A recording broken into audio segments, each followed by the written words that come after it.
And the rule of signs gives you the possible number of real zeros that are either positive or negative based on looking at the function. Okay? And the way that it is set up is basically on these 2 bullet points. Okay? The number of positive real zeros is going to be the number of sign changes as you move from your terms from left to right, okay, in just the function itself. Okay, so if you look at this function right here as an example as we go through, the total possible number of real zeros is, or the highest value, or the total number of complex zeros in this function is going to be what? Complex zeros is whatever the highest power is, which is 8, right? So you know that there's 8 complex zeros. You're expecting that. Now, it's possible that some of those zeros bounce off of the x-axis and are with multiplicity. Okay, but you're expecting there's 8 different zeros, both imaginary or real. Okay, as far as the positive real zeros, it's got to be a number that is either equal to the number of sign changes as you move from left to right, or less than that by an even number.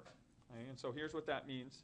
Is you can test for the number of possible real zeros by just looking at, when you evaluate your function or look at your function, how many times does the sign change from positive to negative? So here's we move, we go negative to positive, so there's 1. Positive to negative, there's 2. Negative to positive, there's 3. Positive to negative, 4. Negative to negative, don't count that. Negative to negative, don't count that. So what I have is this many, 4 possible real zeros that are positive.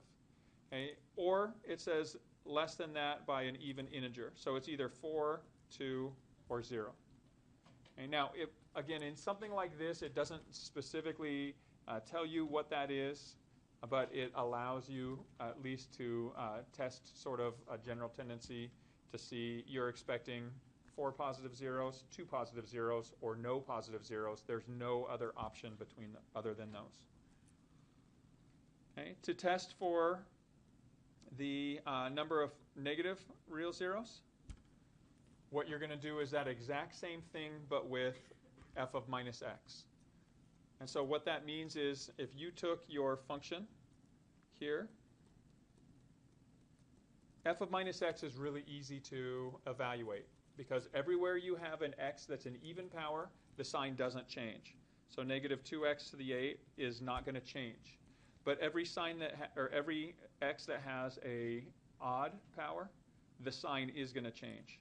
So when I evaluate with the negative x here, this becomes a minus 13x to the 7th. Here's an odd, so it becomes a plus 13x to the 5th. Here's an even, so it stays the same. Here's an odd, so it changes sign. Here's an odd, so it changes sign. And here it's an even. Okay? There's no 0 or no x, so it stays the same. So once you go through that really quickly, you can now test for the possible number of negative zeros using the same rule. As I go through, count the sign changes. So negative to negative, negative to positive, there's 1. Positive to positive, positive to positive, positive to positive, positive to negative, there's 2. So what that means is there's either 2 or less an even number, so 2 or 0 negative real zeros. Again, it doesn't guarantee that you're going to have any, but it gives you what the possibilities are. Now, the place where this is helpful is if you get the number 1. Okay? If you only have one sign change in either of these situations, it specifically tells you, you know for a fact that you have 1 positive real zero or 1 negative real zero. Okay? And so that's what it's asking for these final 2 questions. Is there anything definitive that can be said about the exact number of positive real zeros? No, because here it's either 4, 2, or 0, could be any of them. Here it's either 2 or 0, so there's nothing that's precise about the number of real zeros. But if either of these or both of them were values of 1, then you would know, yes, there's exactly 1 positive or negative real zero. So the only time this option will be yes is if either of these is a value of 1.